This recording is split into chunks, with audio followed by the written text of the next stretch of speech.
The Film Basement is filmed in sunny West Hartford, Connecticut, in front of a live studio audience. Hello, welcome to a very late Halloween special of the Filmmaker's Basement. I'm Brandon. I'm Andrew. And we're going to be going over some of the movies we saw this week, in addition to playing a little game show later on. And in regards to that opener, the movie I saw this week, because I was having a little trouble finding movies to see, because nothing really popped out to me, and I didn't kind of want to go out. So I ended up finding this weird little film that came out late September called Spirit Halloween. So, when a Halloween store opens in a deserted strip mall, three friends think they've outgrown trick-or-treating, decide to spend the night locked inside, but their night of spook-filled fun soon turns to outlandish survival. This might be the most egregious product placement I've ever seen in a movie in my entire life, because not only is it called Spirit Halloween, it was funded by Spirit Halloween, and the entire time they're talking about Spirit Halloween merchandise inside the store while being attacked by Spirit Halloween animatronics and stuff. And it was like a Spirit Halloween? Yep. I Wow. checked the Wikipedia right before doing this. Apparently they partnered with Spirit Halloween to make this happen. There's a special note. In the movie. Yeah, no, they're store in was? a legitimate Spirit Halloween. They have all the costumes, crazy. all the animatronics you see going in there. And it was so bad. Oh my god. It was like trying to be the most generic, like, Stranger Things ripoff I've ever seen in my entire life. Because they had the exact kind of cast for it. They had, like, the really depressed lead guy who's, like, really mopey. And he's somehow the leader dude. You got, like, this douchebag cool guy who thinks he's too cool for everyone else. But, like, he's, like, 12 years old, so why do I care? And then you have this wimpy little wisecracking kid who's always like, why are we doing everything? Why are we doing this? And making jokes and all that stuff. Mm-hmm. And, like, they had no character development over the course of this entire movie. Like, I think I wrote down in my notes, like, the character, literally the lead character's, the whole thing is, I'm sad because my dad died. And that's it. Nothing else happens. He's just sad the entire movie because his dad's dead and he's in a Spirit Halloween. Oh, man. And it's just like I said, it's just egregious product placements. There's not much else behind it. Like, the lore is essentially weird old dude, apparently played by Christopher Lloyd, which I did not know, attempts to buy an orphanage from under the owner, and then she curses him and he dies on the spot, which is hilarious because he literally just drops like a sack of potatoes with this goofy look on his face. And then now he's cursed to return every Halloween to the site where he died, which is now a Spirit Halloween, and haunted. And if he ever gets hold of someone, like, while they're unconscious, which is a weird thing to specify in the movie, he gets to be them forever with weird ghost powers that are never explained. And all this is happening at the exact same time these children are breaking into a Spirit Halloween to pull, like, the 24-hour challenge or something like that. Because I guess it's a small town and they have literally nothing else to do. And one of the dudes, like the cool dude, is like, I don't want to go trick-or-treating anymore and do any of this BS. I want to, like, be an adult and break into a Spirit Halloween, because that's what adults do, I guess. So that's basically the movie. That's everything that happens in the movie. Because once they get in there, in the worst special effects I've ever seen, Christopher Lloyd, as literally a giant floating ball, just kind of like flies around and goes into various animatronics and then brings them to life and starts attacking children. It's so fucking strange. Like, part of me wonders if there was any effort to actually make something of this, because it seems like they tried a little bit, but I can't tell how much they were trying. To the point where there's just so much going on here. Like, for instance, one of the earlier scenes, essentially, mopey kid, his mom remarried, so now he's got a new dad and a stepsister. And they're trying to get him to get in the Halloween spirit, but he wants no part of it because he's mopey and sad because his dad's dead. And so at one point, his little sister walks into his room. He's like, what are you doing here? She says, I'm sorry your dad died of bone cancer, and walks out. And that's supposed to be her relation to him. And I'm just sitting there like, what just happened to me? And keep in mind, this is like a 5-year-old. Like, I don't think most 5-year-olds have a concept of what bone cancer is. So it's like stuff like that. Like, the poor animatronics, there's this weird older kid who shows up, and they're all into her because she's like older and cool, and she's also one of their sisters. So like, they want to fuck her, I guess. I don't know. It feels very weird looking in on it. And a lot of these writers, like the people who are writing this, just have no idea, I guess, what kids are about these days. It feels like one of those out of touch, like, I don't understand children movies. Because their idea of fun, I guess, in the beginning is going to a puppet show. And I didn't even know puppet shows still existed, like, as a concept. Like, there are these, like... in 2022? Yeah, there's these, like, 12 and 13-year-olds going to a puppet show on Halloween night instead of doing anything else, I guess. Oh, my God. Yeah, it's just really bad, really just nonsensical. The filmmaking's just horrible. Like, at least sometimes when I watch some of these movies, you can tell at least, like, the people who are, like, filming the scenes at least tried to make it look good. Like, they tried to put a little effort into it. These people just didn't. This felt like very much point and shoot, and whatever happens, happens, and we move on to the next scene. Sounds like it has a lot of, like, The Room vibes. I thought it was going to be that when I saw the trailer for it. Like, because it looked like so bad it's funny. Cult classic, like, no. Or whatever, but like the way that you were saying that it was written and the way that the lines were said, it sounds a lot like. And I'll give it credit. It's got the Some Room of it vibes. is funny, and I think that might be what they're going for. Yeah. But it's not funny enough to sustain itself. Like, God. It's not hokey enough. It's not outlandish enough. It's just like a lot of weird choices. Like, bad cinematography. Some of the music tracks, I swear they got from the YouTube audio library, because I've heard them before on that library.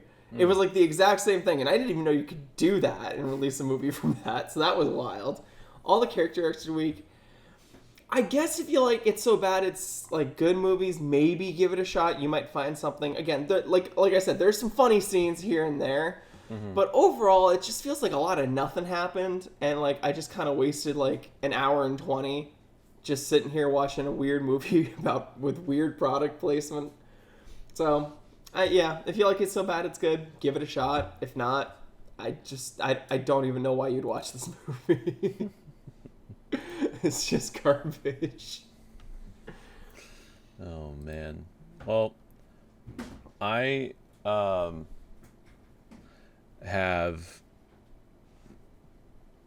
I'm in school right now, as most people probably know, but I have had like really no energy to kind of leave my house and go to the movies. So I'm just going to go and talk about something from one of our favorite non-sponsors, Disney Plus.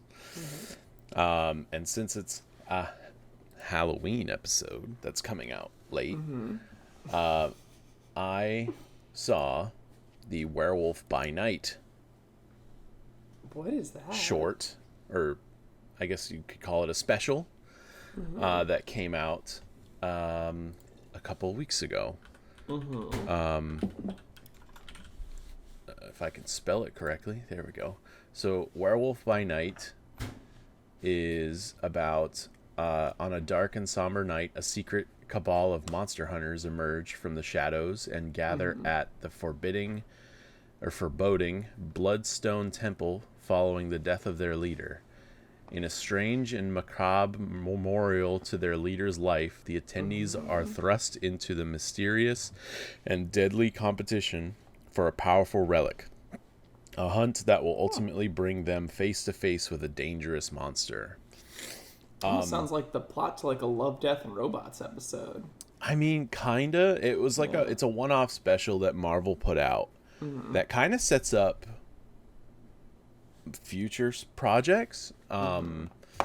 Because so basically these monster hunters are tracking this monster, and it actually turns out that one of the monster hunters is a monster in himself, and he is a werewolf.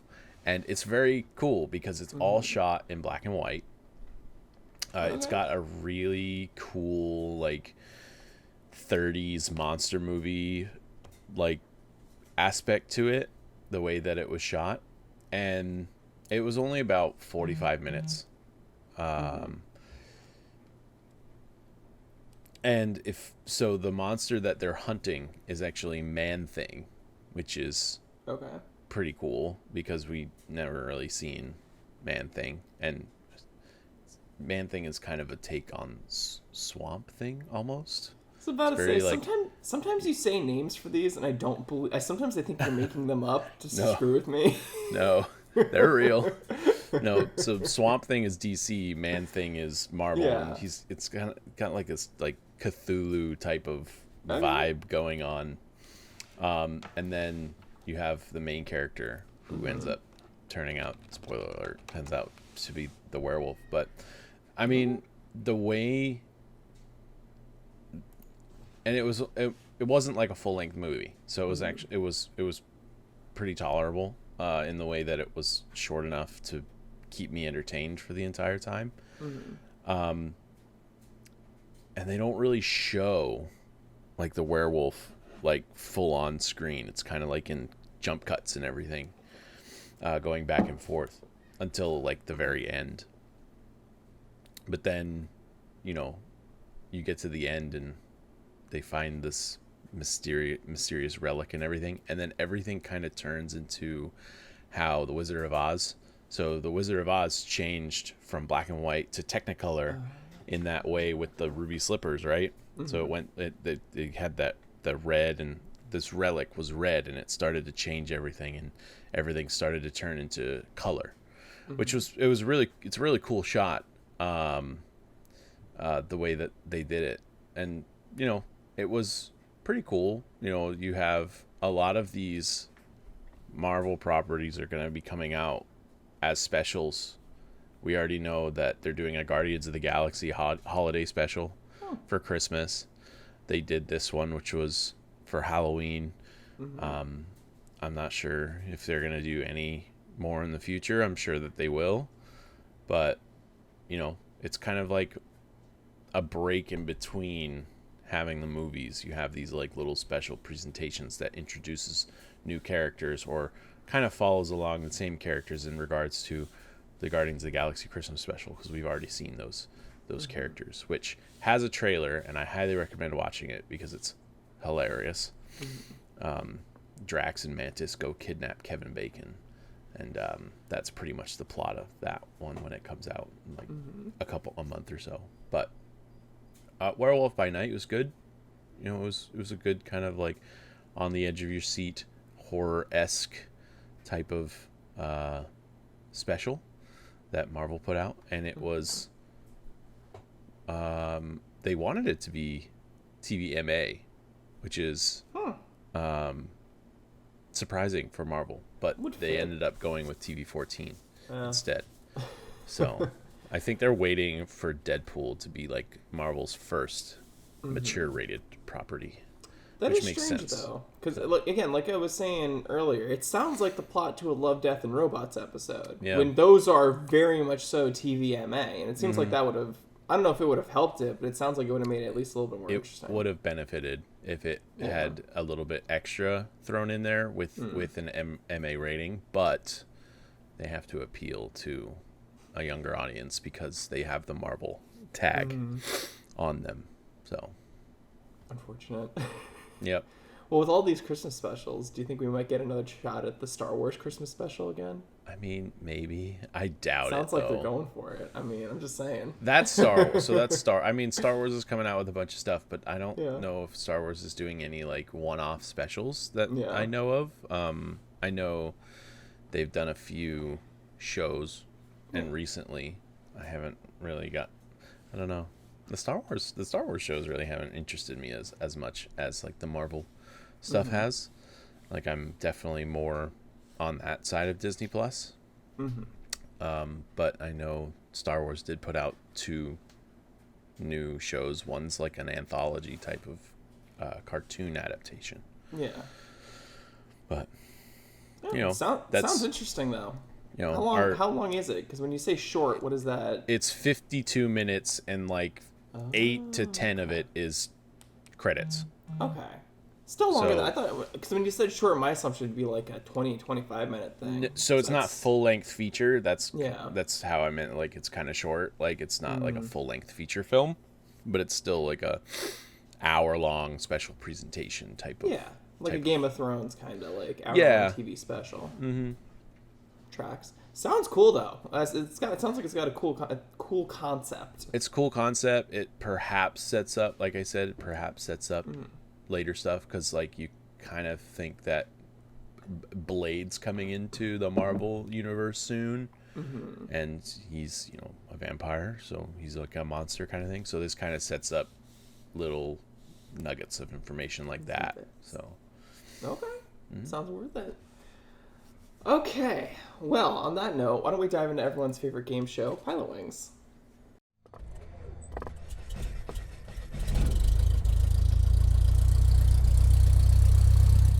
So, Andrew's played this game a million times, but for those who haven't, Pilot Wings is a game show where I pitch Andrew 3 show log lines. 2 of them are real shows that are pitched to real networks, and 1 of them is something that I made up.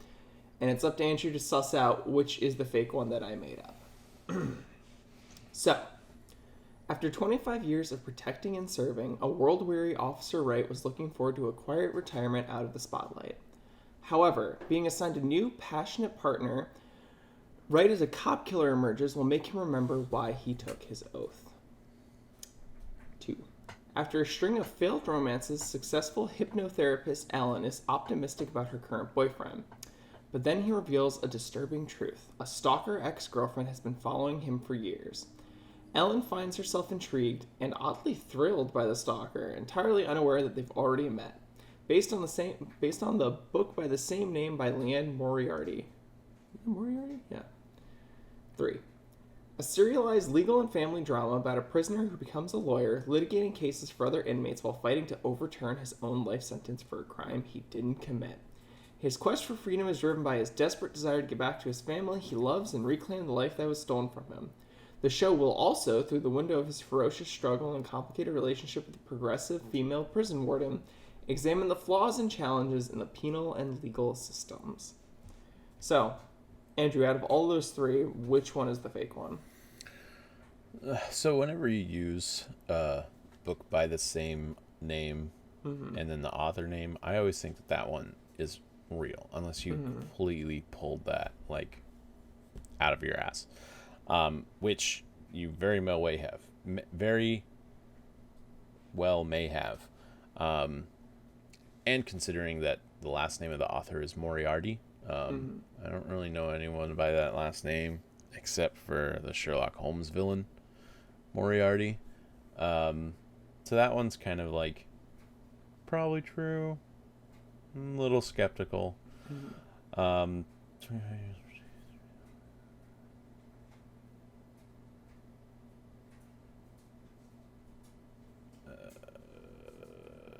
That first one sounds interesting. Spotlight. It's that one sounds, it just doesn't sound right to me.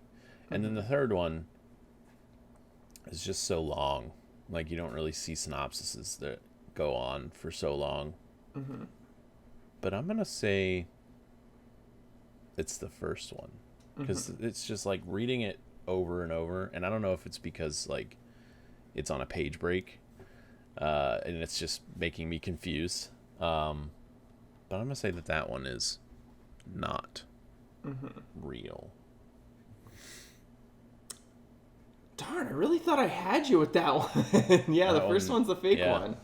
I really thought just going with the BS cop drama one would like get you. I don't know. Like after it might be the page break that's like throwing me off, because it's like half of it's on one page and half of it's on another on my computer. But it says after 25 years of protecting and serving, a world-weary Officer Wright was looking forward to a quiet retirement out of the spotlight. However, being assigned a passionate new partner, right? Yeah, I mean, I guess maybe reading it out loud makes it make more sense, but in my head, it's just like... Note to future self, never put a pitch on a line break ever again. I really thought I had a good one there, because it sounds like every other cop drama ever. It does, yeah. It also sounds like... It also reminds me of... If you ever watch Rick and Morty... and they watch interdimensional cable. Yeah. Tiny legs or baby legs. Oh, I feel like I know what you're talking about. Yeah. The cop, it was regular legs paired with baby legs. Yeah. And that's all I could think about was like, it's just like Ruined. he's getting assigned a new partner and it's regular legs. Regular legs. Yeah. Darn. All right. Well, at least I think I'm on a good direction this time. I'm gonna get you next week. But yeah, the second one's called The Hypnotist Love Story that never went anywhere. The third one is called For Life, and it's actually got 2 seasons, and it's currently running still. So you might have actually seen this one. I don't remember where it was running, but let me see if I can find it. Just gotta reopen so many tabs to get back to where I was. 2020 TV series. There we go. Is For Life. I think this is... I want to say ABC, but I'm not sure. ABC drama. Yeah. ABC? Okay. Yeah, I don't watch a lot of ABC, so okay. Yeah, ABC. And I also figured throwing in one that was ridiculously long would be like, oh, it's got to be that one. They're never that long. Yeah, no, and that's like that one. I would have absolutely probably gone with that one. If that first one just didn't throw me off so much. Stupid page rate. I don't know why. Oh man, I spent like 30 minutes putting that stupid pitch together. In my brain, it was just not computing, like completely, and I don't know what was going on. Yeah, I would love to know what the reason was. Like, if I don't know, that'll never come up. But like, man, it really was that page break. All right, well. That was a frustrating 5 weeks for me. Let's try to get into some movies that are actually coming out that we might see in the future.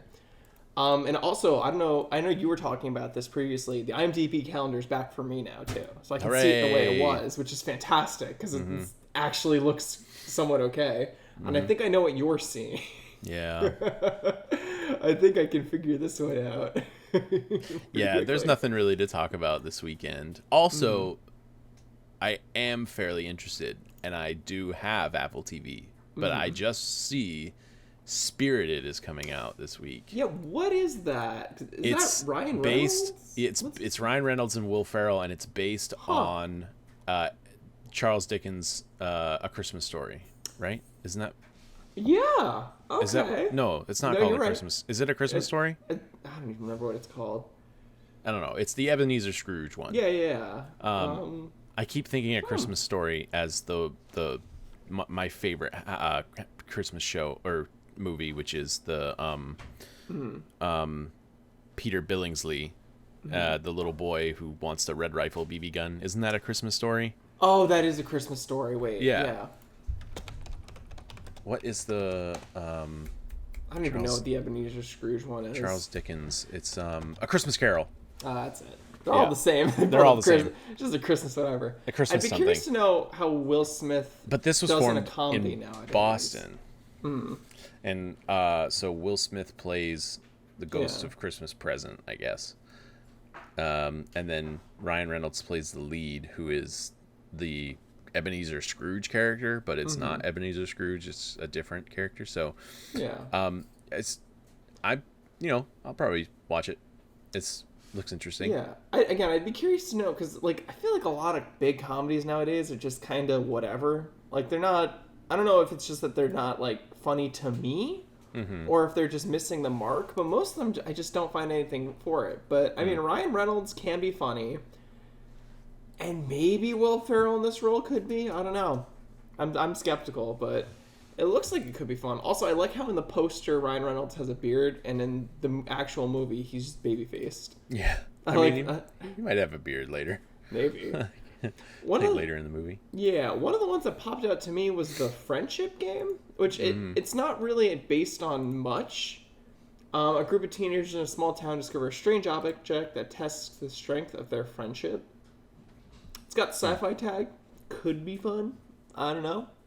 It's got a weird orb thing. I think it's giving, what is it, Hellraiser, the guy with the pin faces or whatever? Yeah, it's kind of giving that, so maybe it's fun. I might give that one a shot, see what's coming, see what's doing out. But yeah, I don't. But we're so close. Mm-hmm. What are we close to? The Menu. Menu? It's yeah, coming. that's the. I've been seeing that's coming out. I've been seeing so many trailers on TikTok for it. It's all over my TikTok feed with like ads and stuff. Mm-hmm. I can't wait to see this movie. And I saw another movie that's coming out this month. Mm-hmm. I saw it on TikTok. I saw a trailer for it for the first time. It's called Bones and All. What is that? It's about people who eat people.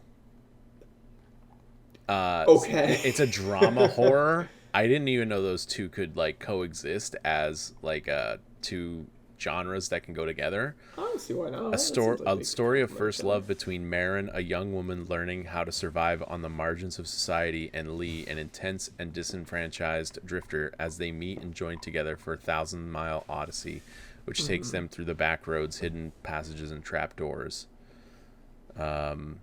Despite their efforts, all the roads lead back to their terrifying past and a final stand that will determine their love can survive their otherness. And it's all like, yeah, they like eat people.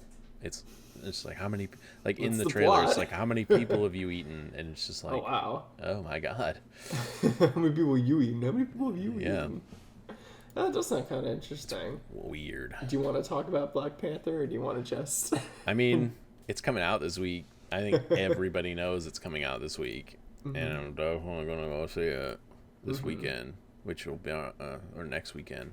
Yeah. Let's see. Oh my gosh, 2 hours 41 minutes. It's the longest Marvel movie that they've made so far. It's longer than Endgame. Jeez. So we're gonna get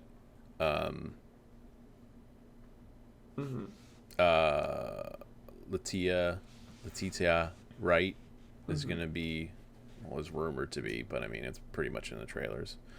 The new Black Panther.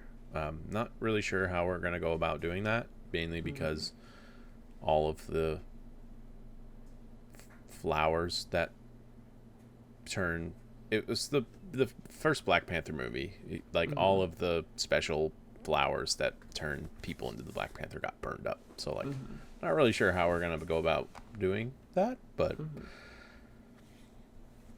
it also introduces Namor, which is pretty cool, which is basically Marvel's Aquaman, pretty much. Okay. So, but he's a mutant, so we're getting another mutant in the Marvel universe, hopefully setting up X-Men soon. But yeah, so. Okay. Yeah, I think that covers everything I'm interested in seeing. Before we go into the outro, I do want to say one thing. It's that Jimmy Lucar's corporate head honcho of Name Pending Productions, newest short film, Police 3, is going to be hopefully getting accepted into some film festivals relatively soon. So I think in a couple weeks we might be having him and a couple of the cast members on to do a little talk about the movie, what went into it. The script was accepted by, I don't remember which festival it was, but it's the one in Orlando. There's a film festival in Orlando. The script was accepted for best screenplay, best original screenplay award. So hopefully they can win that. And I might go to that. I'm not sure yet. I'm actually going to be in Orlando like that Sunday, and the award show is like that Saturday. So I'm going to like see if like, I don't know if there's an actual like an event, but if there's like an actual event and it's like, oh, I can accept the award on your behalf if you win. So maybe he can get me in there, get my name on a list or something, and then I can show it off like to the people if they win. Yeah, here's hoping. But so look forward to that in a few weeks. Besides that, Andrew, you got anything you want to plug? Nope. Excellent. Alrighty, well, thank you all for watching, at least for me, a little bit underwhelming episode of the Filmmaker's Basement. I'm Brandon. I'm Andrew. And we will see y'all next time.